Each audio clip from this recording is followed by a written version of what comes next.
अस्सलाम वालेकुम नाजरीन, सेहत की निगरानी के साथ मैं हूँ सबाहत कुरैशी। नाजरीन, अगर जिस्म के किसी भी हिस्से को कोई बीमारी लाहक हो जाए तो हम अमूमन उसका इलाज डॉक्टर से करवाते हैं और उसके लिए फ़िक्रमंद भी होते हैं।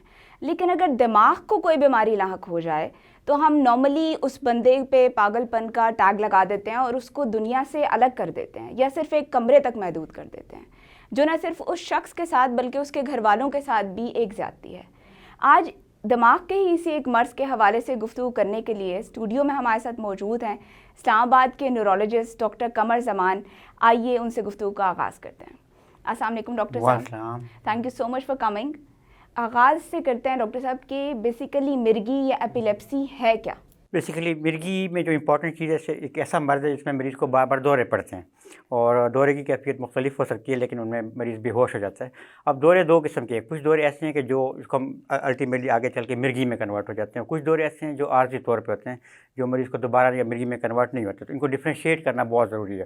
फॉर एग्जाम्पल, आर्जी तौर पर दौरे हम कह सकते हैं कि शुगर कम हो जाए तो मरीज़ बेहोश हो सकता है, ब्लड प्रेशर कम हो जाए तो बेहोश हो सकता है, या फिर चोट लगने के साथ बेहोश हो सकता है। लेकिन कुछ केसेस में ब्रेन का डैमेज ऐसा होता है जो परमानेंट होता है और मरीज़ को लाइफ टाइम में रिस्क होता है कि दोबारा दौरे पड़ सकते हैं। तो जैसे कुछ लोगों का ब्लड शुगर लेवल लो होता है, वो ज़्यादा थक गए हैं, धूप में ज़्यादा देर है तो वो पसीने आते हैं और आप बेहोश हो जाते हैं, तो हम इसको मिर्गी नहीं कहेंगे। ये मिर्गी नहीं, ये मिर्गी में नहीं, ये किसी वजह आर्जी है, ट्रीटेबल है, इसमें कोई परमानेंट डैमेज ब्रेन को नहीं हो रहा होता। मिर्गी हम तब लेबल करते हैं कि जब ब्रेन में परमानेंट कोई ऐसा डैमेज हो जाए कि वहाँ से डिस्चार्जेस डेवलप निकलते हैं और जो पूरे ब्रेन को स्प्रेड करते हैं और मरीज़ बेहोश हो जाता है। तो परमानेंट से आपकी क्या मुराद है कि दिन में कई दफ़ा हो, हफ्ते में कई दफ़ा हो या महीने में?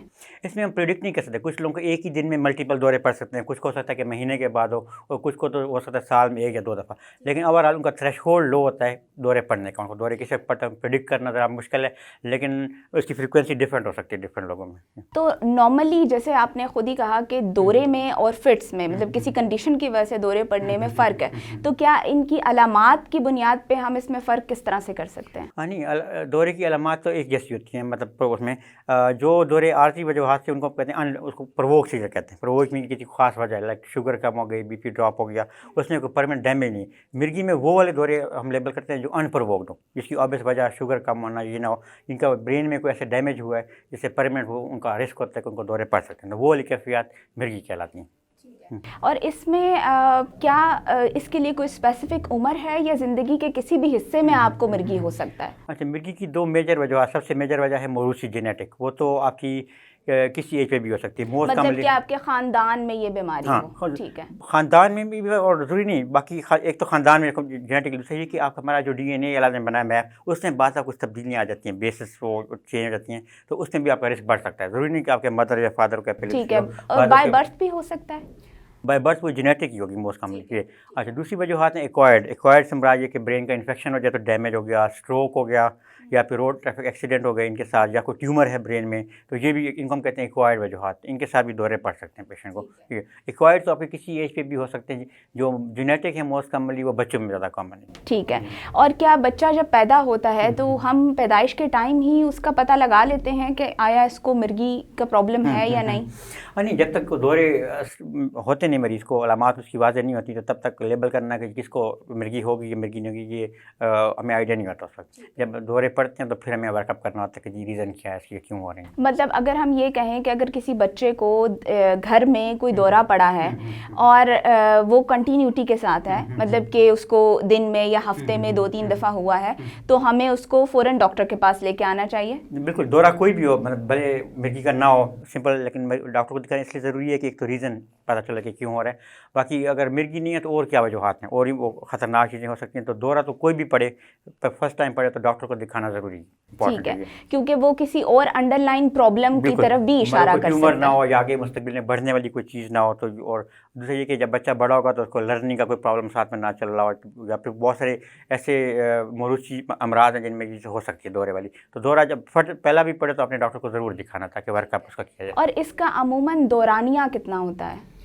अमूमन फिट्स का हम नॉर्मल फिट 2 से 3 मिनट का होता है। जो टिपिकली जो हम आपने कॉमनली देखा होगा कि मरीज़ अचानक जो है वो सख्त, उसकी बॉडी सख्त हो जाती है, वो गिर जाता है, अक्सर चीख मारता है, उसके बाद फिर उसको झटके लगते हैं, आंखें ऊपर को हो जाती हैं, और उसके बाद खर खर की आवाज़ें अक्सर आप सुनते हैं, ज़बान कट जाती है, छोटा पेशाब बार निकल जाता है ये, वो अकड़ाव वाली कैफियत 2 से 3 मिनट मैक्सिमम रहती है, उसके बाद मरीज़ अक्सर बेहोश हो जाता है। बेहोशी का दौरान या आधा घंटा, घंटा या ज़्यादा लंबा भी रह सकता है ये, लेकिन अमूमन आम फिट 2 से 3 मिनट से लंबा नहीं होना चाहिए। ठीक है। अच्छा डॉक्टर साहब, नॉर्मली ऐसा देखने में आया है कि एक तो जब इस तरह से पहली दफ़ा किसी के घर में कोई किसी मरीज़ के साथ ऐसा कोई वाक़या पेश आता है तो नॉर्मली घर वाले उससे दूर हो जाते हैं, या वो ये समझते हैं कि इसके ऊपर किसी चीज़ का साया है या कोई जो है वो आसमानी मखलूक इस पे हावी हो गई है। तो इस चीज़ के लिए ये जो एक स्टिग्मा है हमारी सोसाइटी में, इसके बारे में आपका क्या एक पॉइंट ऑफ व्यू है, आप क्या कहेंगे? हाँ नहीं, ये एक मिसकंसेप्शन है। लोग जो है ना वो समझते हैं कि जी पहले तो ये कि फ़र्क करना कि जी कोई जिन आया है या फिर ये मिर्गी है, ये ज़रा मुश्किल काम होता है और काफ़ी एक्सपीरियंस काफ़ी हॉरेबल होता है। उसमें मरीज़ गिर जाता है और वो उसका जिस्म सख्त हो जाता है और बिल्कुल ऐसे लगता है जैसे जो है ना वो आपको जिन आ गया हो। लेकिन मेजॉरिटी केसेस ट्रीटेबल है, इनको हम ट्रीट कर सकते हैं। अगर आप मरीज़ को अलग थलग कर देंगे, जिन लेबल कर देंगे या उनको पीरो फिक्रों के पास लेके जाएंगे, इलाज नहीं करवाएंगे, तो वो मरीज़ और सफ़र होता रहेगा, उसकी बीमारी बढ़ती जाएगी और फिर वो टोटली डिपेंडेंट हो सकता है। हाँ, डॉक्टर को दिखाने का ये फ़ायदा है कि इसमें जो मिर्गी वाले मेजॉरिटी केसेस जो ट्रीटेबल हैं उनको हम उनकी नॉर्मल क्वालिटी ऑफ लाइफ उनकी नॉर्मल हो सकती है और बिल्कुल नॉर्मल लाइफ गुजार सकते हैं। ठीक है। अच्छा, इसमें जो अलामात हैं, जैसे आपने कहा कि एक तो हमारे पास मिर्गी के दौरे हैं और एक नॉर्मल फिट्स हैं जो किसी और कंडीशन की वजह से हो सकते हैं, तो क्या अलामात की वजह से हम इनमें फ़र्क कर सकते हैं इन दोनों कंडीशंस? हाँ नहीं, अलामात तो बेसिकली बिल्कुल एक जैसी होती हैं। मिर्गी हम तब लेबल करते हैं कि जब मरीज़ के मज़ीद दौरे होने के जो ना जो रिस्क है वो ज़्यादा हाई हो, मोर देन 60% रिस्क हो, तब हम लेबल करते हैं कि उसको मिर्गी है। वरना बहुत सारे दौरे फॉर एग्जाम्पल जो आर्जी तौर पे इन्फेक्शन की वजह से या शुगर कम होने, उनमें ब्रेन को कोई परमानेंट डैमेज नहीं होता, तो उसमें उनका दोबारा फिर पड़ने का रिस्क इतना हाई नहीं होता, तो वो मिर्गी लेबल नहीं होती। हाँ, जो वो दौरे जिसमें हमें लगे यार मज़ीद दौरे पड़ सकते हैं मरीज़ को, वो केसेस एपिलेप्सी हैं, लेकिन ये दोनों की कैफियत एक जैसी होती है। फ़र्क करना मुश्किल होता है कि दोनों में कौन सा प्रोवोक्ड है, कौन सा अनप्रोवोक्ड है। अच्छा, इसके लिए कोई स्पेसिफिक टाइम भी है, मतलब कि उम्र के किस हिस्से में हो सकता है और किस में ज़्यादा कॉमन है, क्या बच्चों में या बड़ों में? अच्छा, इसमें जो 2 मेजर वजूहात हैं मिर्गी की, एक को तो हम कहते हैं जेनेटिक या मौरूसी, वो ज़्यादातर बच्चों में कॉमन है, जिनकी एज आप बिल्कुल 1 महीने के बच्चे से लेके 20 साल की एज तक का मोस्ट कॉमन है। दूसरी वजूहात एक्वायर्ड काजेज़ जिसको हम कहते हैं, जो चोट लगने के साथ या फिर एक्सीडेंट होने के हुआ हो या फिर फॉलेज वगैरह हुआ इन्फेक्शन, तो उसके बाद ब्रेन में कोई डैमेज आ गया, वो किसी एज में भी हो सकता है, ओल्ड एज में भी हो सकता है, यंग में भी, वो उसकी कोई ख़ास एज नहीं है। अच्छा, कई लोगों का ये ख़्याल है इस हवाले से कि मिर्गी जो है वो लाइफ लॉन्ग है, मतलब ये ठीक नहीं होता, तो इसमें कितनी हकीकत है? बेसिकली देखिए, मिर्गी में जो कैफियत होती है वो ये होती है कि आपका अगर लेट्स से कि मैं 3-4 रातें अगर मैं नींद पूरी ना करूँ तो हो सकता है मुझे भी फिट पड़ जाए। लेकिन जो मिर्गी के लोग हैं उनके थ्रेशोल्ड लो होता है, उनकी थोड़ी-सी नींद अफेक्ट होगी, उनका जो है वो स्ट्रेस होगा, इन्फेक्शन होगा, तो उनको दोबारा जल्दी पड़ने का ख़तरा है। इसलिए हम जो दवाई जितनी भी है वो हम उसको कंट्रोल तो कर सकते हैं, फिर इसको क्योर नहीं, मुकम्मल तौर पे मतलब वो नहीं, उनको हमेशा दवाई खानी पड़ेगी, अपनी नींद का ख्याल रखना पड़ेगा, वो सारे फैक्टर अवॉइड करने पड़ेंगे जैसे दौरे पड़ सकते हैं, बिकॉज उसको हम क्योर नहीं कर सकते, कंट्रोल हमारे पास है काफ़ी सारे। मतलब अगर हम इसको थोड़ा बेहतर अंदाज में नाजरीन के समझने के लिए अगर हम इसे एक्सप्लेन करें कि अगर किसी शख्स को फॉर एग्जांपल दिन में 2 या 3 दफ़ा दौरे पड़ रहे थे, तो इलाज के साथ वो हफ्ते में 1 दफ़ा हो जाएगा। हाँ नहीं, हमारा गोल तो ये था कि बिल्कुल उनको एक दौरा भी ना पड़े अल्टीमेटली, लेकिन बार उनको जो है वो प्रेडिक्ट करना मुश्किल, कभी कभार दौरा पड़ सकता है। दवाइयाँ जो हम दे रहे हैं इनका मकसद ये है कि ये मुकम्मल ना हो, इसको बिल्कुल ना हो, और बंदा नॉर्मल लाइफ गुजारे, मतलब अपनी रूटीन एक्टिविटीज़ कर सके, तो तब उसका ट्रीटमेंट का गोल हमारा बेसिकली ये कंट्रोल करना है। हाँ, लेकिन जब वो दवाई बंद करेंगे, दवाई नहीं खा रहे होंगे, तो फिर उनका रिस्क होगा कि उनको दोबारा दौरे पड़ सकते हैं। मतलब इसी में मैं ऐड करती चलूँ कि बहुत सारे लोग जो ये समझते हैं कि ऐसे मरीज़ नॉर्मल के करीब ज़िंदगी नहीं गुजार सकते या अपने प्यारों के साथ अपनी मर्ज़ी के पेशे में नहीं जा सकते या कोई काम नहीं कर सकते, तो ऐसा बिल्कुल भी नहीं है। मुख्तलिफ़ तहकीकात से ये बात साबित हुई है कि अगर कोई शख्स मुकम्मल इलाज करवा रहा है तो 70 से 80% लोग नॉर्मल के करीब ज़िंदगी गुजार सकते हैं। तो आप इलाज करवाइए।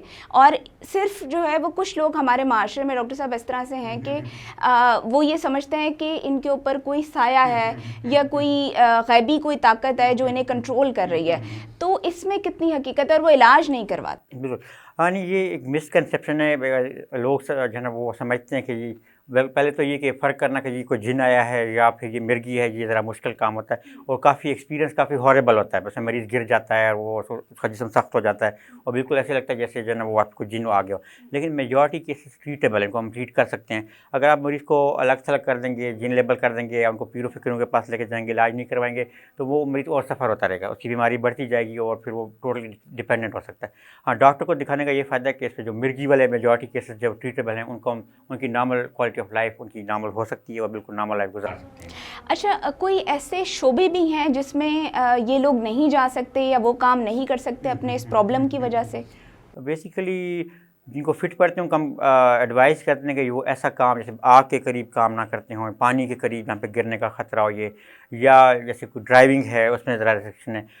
वैसे तो जिन लोगों की मिर्गी कंट्रोल और दवाई ले रहे हैं वो सारे उसमें ऑक्यूपेशन कर सकते हैं। सिर्फ पायलट का ज़रा हो कि पायलट आप नहीं बन सकते, इसके अलावा आप नॉर्मल लाइफ टोटली गुजार सकते हैं।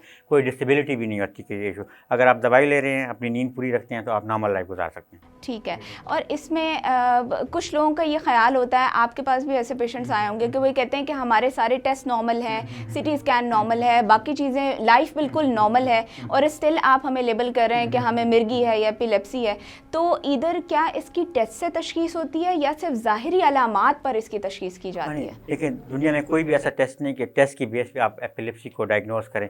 उसमें सारी तशखीस जो हमें अलामात मरीज़ बताता है कि जी बच्चा इस तरह गिरे, उसके हाथ पाँव मुड़ जाते हैं या वो उसका जिस्म सख्त हो जाता है या आँखें ऊपर को जो कैफियत है, या फिर हम कहते हैं कि वीडियो बना लें उसकी, वो सारी तशखीस उसकी बेस पे है। मेजॉरिटी केसेस में एमआरआई भी नॉर्मल होगा, ईजी का टेस्ट भी नॉर्मल होगा, आपको टेस्ट में कुछ नहीं, लेकिन उसके बावजूद मरीज़ को दौरे पड़ रहे होंगे।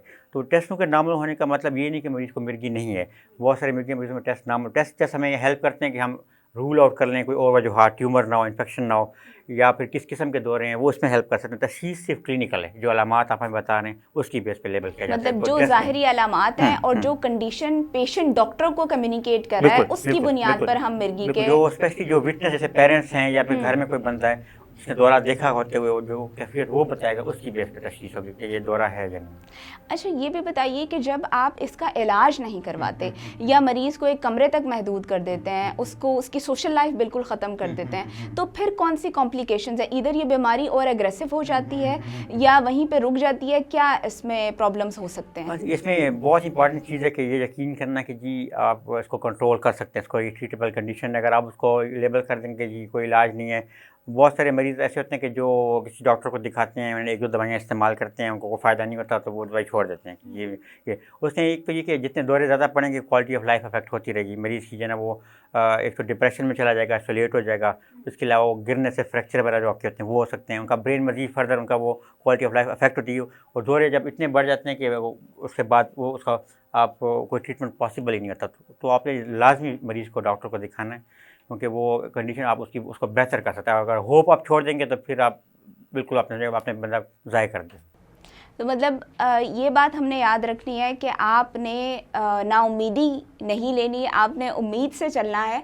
और वो जब हम कहते हैं ना कि इलाज बहुत ज़रूरी है, तो आपने इलाज करवाना है ताकि आइंदा आने वाली पेचीदगियों से आप बच सकें।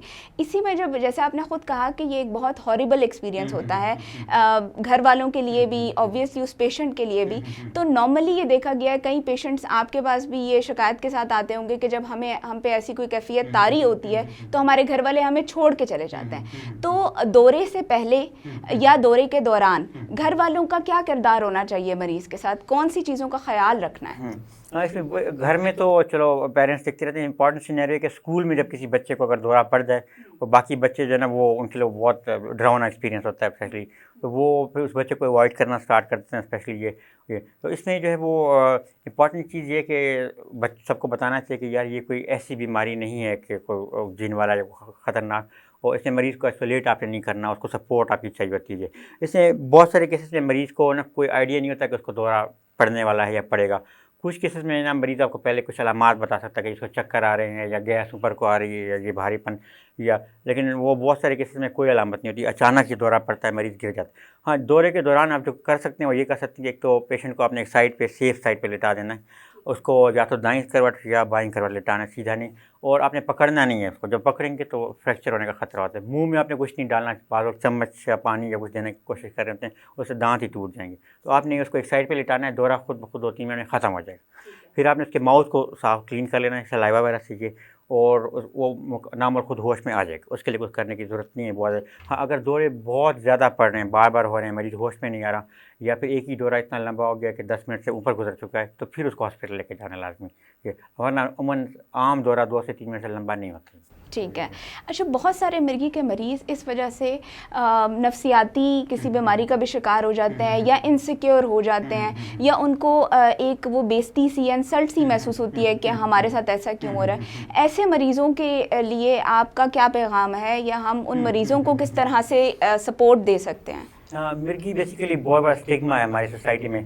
देखिए, जिनको मिर्गी होती है उनसे बात लोग जो है उनके रिश्ते नहीं होते, बहुत से उनको जॉब नहीं मिल सकती, बाज़ फैमिली वाले भी उनको अवॉइड करते हैं, बिकॉज वो समझते हैं कोई एलियन आ गया कोई। तो सब एक तो एजुकेट करने का, लेकिन वो पेशेंट के अपने कंट्रोल में नहीं है, वो उसका अपना कसूर कोई नहीं इस बीमारी में, ये अल्लाह ताला की तरफ से वो है।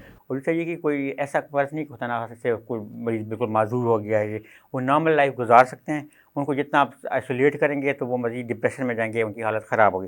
पहले मिर्गी देखिए नॉर्मल कैफियत, इसके साथ एक नॉर्मल लाइफ आप गुजार सकते हैं। हमारे लोगों को एजुकेट करने की ज़रूरत है कि उनको पता कि ये ट्रीटेबल कंडीशन है, कोई ऐसी नहीं कि जी इससे कोई उनकी लाइफ अफेक्ट हो सकती है। पर बहुत सारे लोग जो है वो इस बात को छुपाने की कोशिश करते हैं कि उनको मिर्गी है ताकि उनकी शादी हो जाए, लेकिन शादी के बाद जब दौरे पड़ते हैं तो फिर वही इशू होता है कि ये, तो उनको बताना चाहिए यार कोई ऐसा मर्ज़ नहीं है कि ये बिल्कुल माजूर होने वाले हैं, ये नॉर्मल लाइफ अपनी गुजार सकते हैं, सिर्फ दवाई खाना होगी, नींद को पूरा करना होगा, ये तो एजुकेट करने की ज़रूरत ज़्यादा है। और इसमें एक और चीज़ कि नॉर्मली जब हमने जितनी रिसर्चेस देखी हैं, ये लोगों का एक्सपीरियंस देखा है, लोग ये कहते हैं कि 3 C's, जिसमें हम कहते हैं चॉकलेट, कैफ़ीन और आपकी चीज़, पनीर से बनी हुई चीज़ें, डेयरी प्रोडक्ट्स, उनको अगर आप जो है वो अवॉइड करते हैं तो मिर्गी ट्रिगर नहीं होता। तो इधर ये सारे मरीज़ों में सेम है या हर बंदे का अपना ट्रिगर है? हाँ नहीं, इसमें जो स्टिमुलेंट्स हैं, मीन कॉफ़ी, चाय या अल्कोहल की चीज़ें, ये ट्रिगर कर सकते हैं। चॉकलेट वगैरह या कॉफ़ी वगैरह उनसे कोई इतना लिंक नहीं है, नॉर्मली मरीज़ खा सकते हैं। बहुत कम लोगों का ये होगा कि जी वो उनका मेनली स्टिमुलेंट्स हैं, उनको अपने अवॉइड, चाय कॉफ़ी अवॉइड करें, बाकी तो चीज़ का कोई इशू नहीं है, बाकी नॉर्मल डाइट ले सकते हैं। ठीक है, मतलब कि और इसमें मतलब आप ऐसे पेशेंट्स को क्या सजेस्ट करेंगे जिनको मिर्गी का दौरा है या उनको ये प्रॉब्लम होती है, तो वो क्या अपनी कैफियत को कहीं रिकॉर्ड कर लिया करें, मतलब क्या डायरी पे लिख लिया करें जब वो इस सिचुएशन में होते हैं, ताकि वो बेहतर डॉक्टर को कम्युनिकेट कर सकें? हाँ, इसमें आजकल चार्ट मिलते हैं, कहते हैं सीयर चार्ट, वो घर वाले मेंटेन करते हैं कि मरीज़ को कितने दौरे पर, कितनी ड्यूरेशन कितनी थी, किस किस्म का दौरा था, वो नोट करते हैं, क्योंकि मरीज़ को खुद आइडिया नहीं होता कि उसको क्या हो रहा है, अक्सर वो बेहोश होता है। तो घर वालों को एक चार्ट मेंटेन करना चाहिए, उससे ये फ़ायदा होगा कि उनकी दवाई को, डोज को बेहतर करने या उसको नॉर्मल जो फैक्टर हैं उनको देखने के कौन से दौरे पड़ रहे हैं उसको हम बेहतर कर सकते हैं। पेशेंट खुद प्रेडिक्ट करना नहीं, पेशेंट के लिए ज़रूरी है तो नींद उनकी पूरी, स्लीप बहुत इंपॉर्टेंट है। आपकी नींद पूरी नहीं होगी तो दौरे पड़ जाएंगे। फ्लिकरिंग लाइट्स, जो लाइटें जल बुझ रही हैं ये, और उसे कि मेडिसिन की डोज मिस नहीं करना, ये 3 चीज़ें इंपॉर्टेंट है। ये करेंगे तो दौरे कंट्रोल में रहेंगे। लेकिन जब भी कोई इन्फेक्शन होगा, नींद पूरी नहीं होगी, स्ट्रेस होगा तो दौरा पड़ सकता है। बाकी डॉक्टर साहब ने बड़ी अच्छी बात की है कि अगर आप अपनी नींद पूरी रखेंगे, अगर आप अपनी ग़िज़ा मुतवाज़न रखेंगे और एक हेल्दी लाइफस्टाइल गुजारेंगे, तो आप बिल्कुल नॉर्मल के करीब ज़िंदगी गुजार सकते हैं। वो मरीज़ जो इस बीमारी का शिकार हैं वो बिल्कुल दिल छोटा ना करें और उनके प्यारे उनको अपने साथ रखें, क्योंकि इस बीमारी में न सिर्फ इलाज बल्कि इमोशनल सपोर्ट बहुत ज़रूरी है, अपनों का साथ बहुत ज़रूरी है। तो इलाज करवाइए और उनका साथ दीजिए, बेशक वो नॉर्मल के करीब और बेहतर ज़िंदगी गुजार सकते हैं। इसी मैसेज के साथ हमें दीजिए इजाज़त। अल्लाह हाफ़िज़।